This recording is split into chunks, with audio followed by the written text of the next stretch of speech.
You are in the middle of explaining a complex, high-stakes project to your colleagues. Your sentences are flowing, your expertise is on full display, and then you reach for a crucial word. The word surgeon. Oh, man. The worst feeling. It really is, because the word just isn't there. In that exact fraction of a second, your brain realizes the word is missing and enters this frantic, desperate search. This sudden absence triggers a wave of profound social anxiety, signaling an immediate threat to your professional standing. Right. Your brain responds by flooding your system with stress hormones, specifically cortisol. And that cortisol immediately, brutally blocks your working memory even further. You can no longer retrieve any words at all. You are completely frozen, going entirely silent, staring at the ceiling in a painful, agonizing pause while the whole room just waits. Welcome to the debate. I mean, we have all been that person, right? Staring at the ceiling, just praying for a word to miraculously appear. Absolutely. It is terrifying. Today, we are looking at what actually happens in that agonizing silence. In the high-stakes arena of professional communication, we are exploring a fundamental question. Is it better to endure this terrifying physiological freeze to protect your intellectual dignity, or should you embrace messy, unpolished language to keep the human connection alive? Well, I take the position that in a professional setting, dignity, status, and precise vocabulary are paramount. That defensive silence, while excruciating, is a necessary preservation of your intellectual authority over, sounding completely infantile. And I take the opposing view. The ultimate goal of communication is human connection.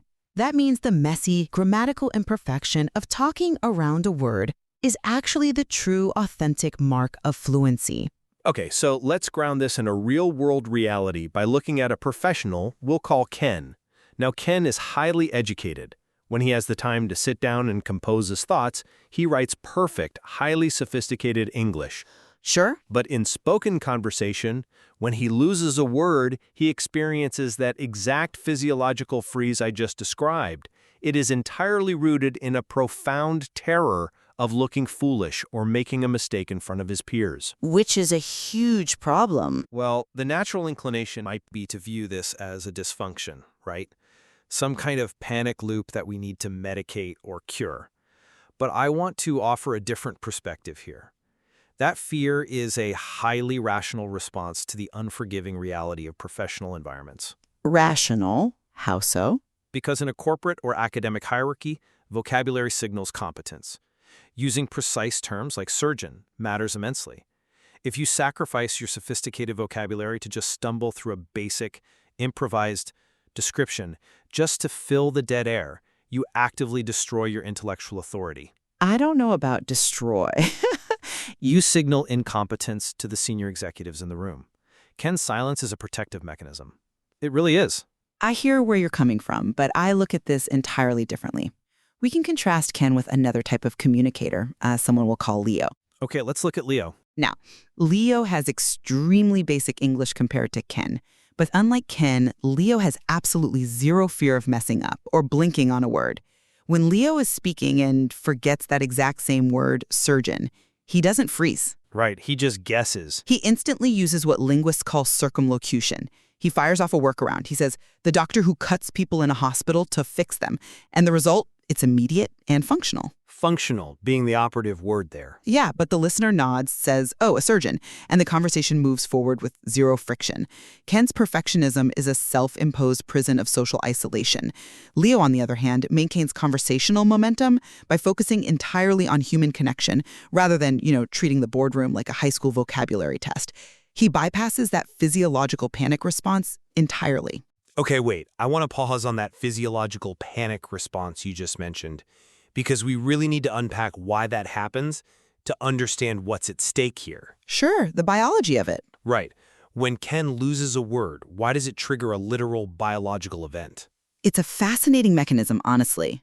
When you feel that sudden social threat, the realization that you're about to look incompetent in front of your peers, your amygdala, which is basically the brain's alarm system, hijacks your neural resources. Because it thinks you're in physical danger. Exactly. It perceives this social embarrassment as a literal survival threat, so it floods your system with cortisol. Right, and that cortisol directly impairs the prefrontal cortex, which is the area of your brain responsible for complex thought and word retrieval. Your brain is prioritizing immediate survival, fight or flight, over your vocabulary. Exactly. Think of your working memory like the RAM in your computer. The cortisol acts like a sudden, massive power surge. It doesn't just protect the system, it literally shorts out the RAM. So the word is gone. Well, the word surgeon is still sitting safely on your hard drive. But because the RAM is fried by the stress hormones, you have absolutely no ability to pull it up onto the screen. You go completely blank. And to me, this proves that Ken's approach is entirely self-defeating. Self-defeating? I think it's self-preservation. But by demanding absolute linguistic perfection and refusing to bypass the missing word, he triggers a biological disaster. The cortisol literally shuts down the cognitive machinery required to speak. He creates the very failure he is so terrified of. That RAM analogy is excellent, but I think you're misinterpreting the function of a power surge protector. The system shuts down the RAM on purpose. It's a security protocol. A security protocol that stops you from talking? Yes. If you're listening to this and you have ever presented to a C-suite or defended a thesis, you know exactly why Ken freezes. You know the penalty for sounding like you don't know your stuff. When Ken's brain detects this profound threat to his status, it shuts everything down to protect his reputation. By staring blankly at the ceiling? Yes. Operation cease for a moment. Yes, it is highly uncomfortable for everyone sitting in the room, but it protects the vault. The release of cortisol and the blocking of his working memory is his brain's emergency brake. It prevents him from opening his mouth and permanently damaging his standing by saying something foolish. I can't agree with that. An awkward pause, even a deeply painful one where you are staring at the ceiling, is temporary. It protects the speaker from a permanent loss of credibility. I'm sorry, but I just don't buy that. A security lockdown protects valuable assets, but Ken isn't protecting his assets. He's rendering them completely inaccessible to the people who actually need them. Better inaccessible than ruined. But what good is this perfectly curated, high-level vocabulary locked inside his paralyzed working memory if the colleague sitting across from him is left in total, agonizing silence? It takes a few seconds. During Ken's freeze, the colleague grows incredibly uncomfortable, and the professional connection is severed. The vault might be safe, but the bank is out of business. Ken prefers absolute silence and total social disconnection over making a grammatical compromise. That isn't a protective measure, that is pathology. I think you are vastly underestimating the cost of that compromise. Let's look closely at the exact alternative you are praising here, Leo's strategy of circumlocution. Okay, let's look at it. You celebrate the fact that when Leo forgets the word surgeon, he says, the doctor who cuts people in a hospital to fix them. Because it works. It is highly functional, the listener understands it perfectly, they supply the word, and everyone moves on. Functionality does not equal appropriateness. Let's really think about the optics of this. Imagine a highly educated professional, an expert in their field, sitting in a boardroom with senior executives, describing a complex medical procedure by referring to the doctor who cuts people. You're saying it sounds childish. It sounds dangerously childish. It sounds primitive. While it might convey the literal, functional meaning to the listener, it strips the speaker of all professional dignity. I think that's a bit extreme. It signals a severe lack of precision, a lack of sophistication, and ultimately, a lack of authority. The executive might nod and say, "Oh, you mean a surgeon?" But internally, they are fundamentally revising their estimation of your intellect downward. Downward? Just for a slip of the tongue? If I am discussing legal liabilities or engineering tolerances or complex medical interventions, talking around a missing word using the vocabulary of a kindergartner is not just unprofessional, it is potentially negligent. That's a compelling argument if you view every conversation as a zero-sum game of status. But let me challenge that assumption. Have you considered that the executive's internal revision might actually be one of increased trust? Increased trust from sounding like you don't know the word for a basic profession? How do you figure? Because what they are witnessing is someone prioritizing the shared understanding of the room over their own ego. Let's look at the actual neuroscience and linguistics of what Leo is doing.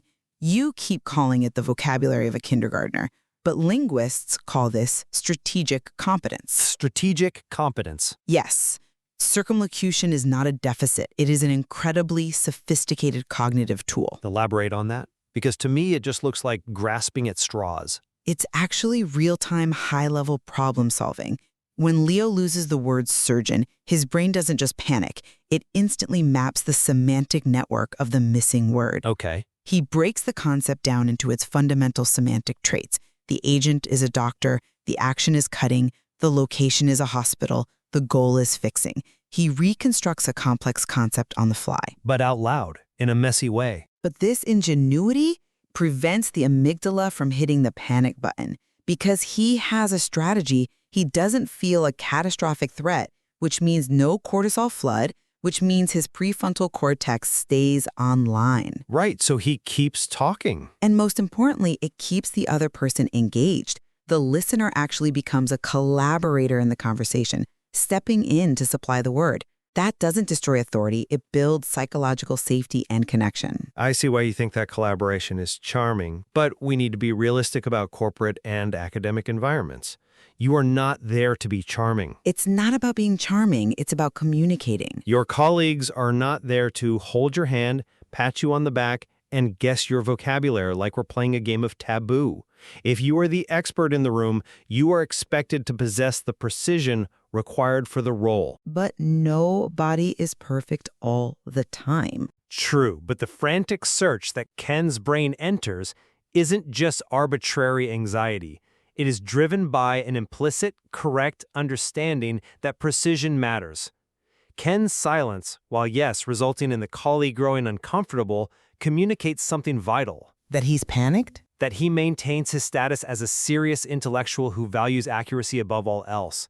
Looking messy is simply a price too high for high-level professionals. I have to disagree there, because you are defending a paradigm that objectively results in failure. When Ken goes entirely silent and stares at the ceiling, the professional connection is severed. Temporarily. If the connection is severed, the communication has failed. Full stop. No amount of perfectly curated internal vocabulary matters if you are sitting in complete isolation. You are arguing that maintaining the illusion of intellectual perfection in your own head is more important than the actual material reality of the interaction occurring in the room. The connection is paused, not necessarily destroyed forever. People pause to think all the time. Come on, there is a massive difference between a thoughtful, measured pause and a cortisol-driven freeze where you're staring blankly, completely panicked. The communicative flow dies in that moment. I wouldn't say it dies. It absolutely does. And it happens because Ken elevates his own fear of making an error above the human being sitting across from him.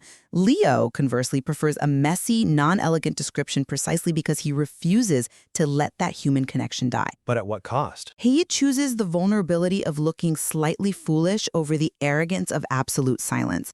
By making that choice, he rescues the interaction. Human connection is the only real metric of conversational fluency. If you are not connecting, you are not communicating, no matter how prestigious your internal dictionary might be. That is a highly romanticized view of professional communication. It assumes that connection alone can substitute for competence, and in the real world it simply cannot. Let me give you a different perspective on Ken staring at the ceiling. I'm all ears. When a professional pauses, even if it's an agonizing, stressful pause, they are signaling a rigorous standard. They are communicating that the exact right word is necessary, and they will not compromise by delivering a substandard, messy approximation. Even if it makes everyone squirm? Yes, it is deeply uncomfortable for the colleague, but discomfort is sometimes the price of rigor.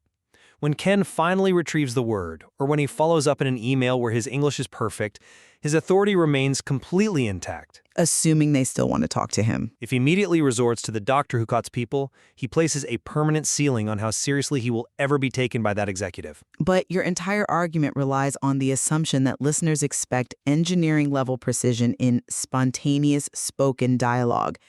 And the linguistic data shows us that humans are actually incredibly forgiving of spoken language. In casual settings, sure. Even in professional ones, we instinctively know that speech is spontaneous.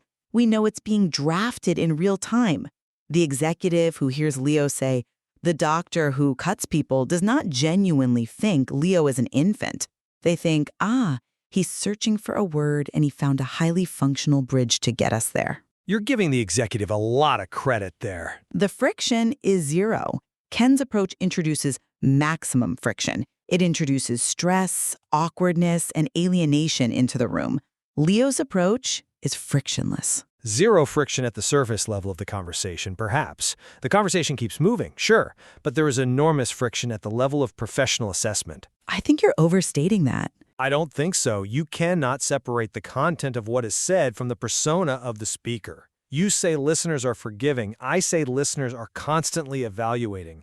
In a competitive environment, your colleagues are constantly assessing your competence. But competence isn't just vocabulary. When you use circumlocution to bypass a sophisticated term, you are voluntarily borrowing from the vocabulary of a child.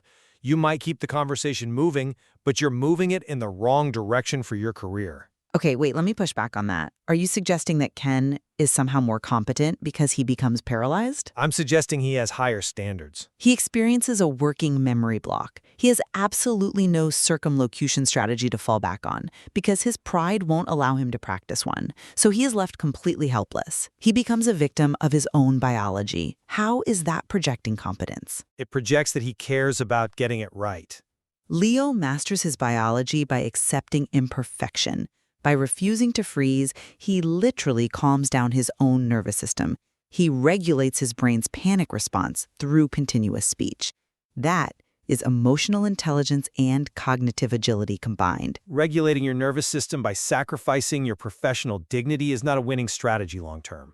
Let's look at the core conflict here. Ken prefers silence over making an error. You call that a prison? I call it having a standard. A standard that breaks communication. When we lower the standard of how we speak, just to prioritize keeping the conversation moving, we erode the precision of our shared language. It is absolutely true that the cortisol loop is a terrifying physiological event. I don't deny the agony of that moment. At least we agree on that. But overcoming it shouldn't mean abandoning the pursuit of the precise word. It should mean learning to manage the pressure, mastering the material so deeply that you can retrieve the word that accurately reflects your expertise. That sounds great in theory. It's a wonderful ideal. But in practice, in the exact fraction of a second, the cortisol hits, the working memory is blocked. You cannot simply manage a biological blockade through sheer willpower or having higher standards. You can train for it. The RAM is offline. At that precise second, you do not have the option of the perfect word. You have a binary choice. You either embrace the messy functional circumlocution, or you accept the severed connection and the awkward silence. And Ken chooses the silence. Ken chooses to let the interaction die to protect his ego. Leo chooses the human being across from him. Ken chooses his reputation over an improvised degradation of his intelligence. It's an acknowledgement that some environments simply do not tolerate the messy and non-elegant. If you're a surgeon yourself, explaining a procedure to a hospital board, you don't get to be messy. But by choosing silence, Ken ensures that he cannot function effectively in those exact environments when the pressure is on. He might be brilliant on paper, he might write beautiful emails, but he is paralyzed in practice. I think paralyzed is a strong word for a pause. Leo, whatever his linguistic limitations might be, remains entirely functional, entirely connected, and immune to the panic loop. He actually gets the job done. This is a deep divide. And as we look at the mechanics of this, I think we have to summarize where we both stand on what is clearly a profound tension in professional life. Absolutely. I maintain that intellectual authority and professional dignity inherently require a precise vocabulary. The risk of the panic loop, the rush of cortisol, and the potential for a painful silence are unfortunately necessary burdens for high-level professionals. Necessary burdens. Yes. Sacrificing your sophisticated language to speak in simplistic approximations strips you of your status. The pause, however agonizing, protects the speaker's rigorous standards from the permanence of sounding foolish. And I maintain that circumlocution is the ultimate fluency skill. It isn't a crutch, it's a profound cognitive tool. It bypasses the cortisol loop, prevents the working memory from shorting out, and most importantly, it rescues human connection from the absolute prison of perfectionism. We'll have to agree to disagree on the prison part. Ken's silence does not project rigor, it projects isolation. Leo's messy, functional ingenuity proves that maintaining conversational momentum and keeping the human connection alive is the actual fundamental purpose of communication. The tension here is undeniably real. Both of these approaches reveal the terrifying reality of the physiological freeze and the intense vulnerability we all face when speaking under pressure. It really is a universal fear. Balancing the need to maintain professional status with the necessity of keeping a conversation moving is incredibly difficult to navigate, especially when our biology is actively working against us. There are immense trade-offs on both sides of this equation. It really forces us to examine what we value more in a moment of crisis: our image or our audience. Exactly. It leaves us with a lingering question about the very nature of how we project our competence to the world. The next time you are in that high-stakes meeting and you feel that sudden, terrifying absence of the perfect word, When the panic sets in, when the cortisol hits, your working memory blocks, and you find yourself staring up at the ceiling, is it better to freeze in the agonizing pursuit of perfection or to shamelessly talk your way around it just to keep the connection alive?